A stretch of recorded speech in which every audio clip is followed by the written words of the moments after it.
the powers of the court can never be questioned at all.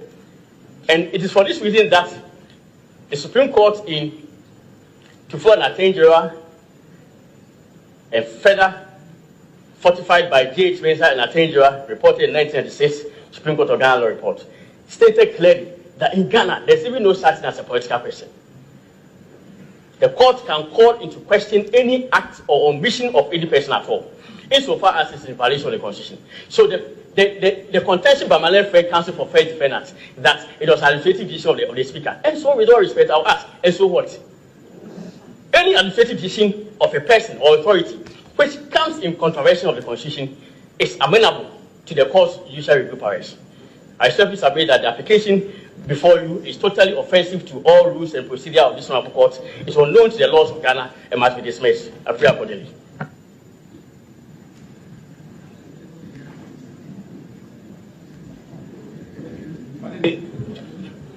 Just some short points of law, especially that they were made on points of law, and I'll be very short. First point, that the application is unknown to any rule of procedure and offensive and all of that. First, the simple answer.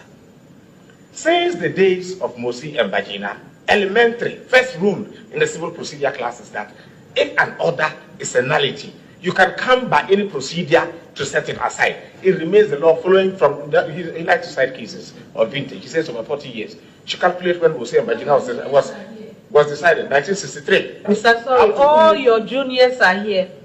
They were here when they said there is a misconception and a misunderstanding. They have remained here. And this is the clearest example of a misconception and misunderstanding. I said from 1963 up to 2000, and we are now in 2020 something. It remains the law, elementary first rule.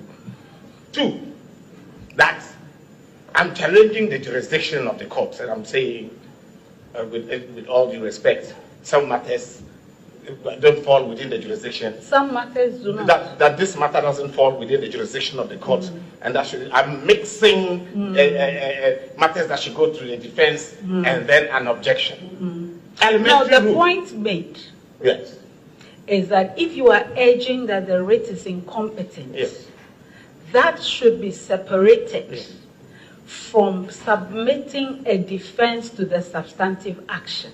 That's one.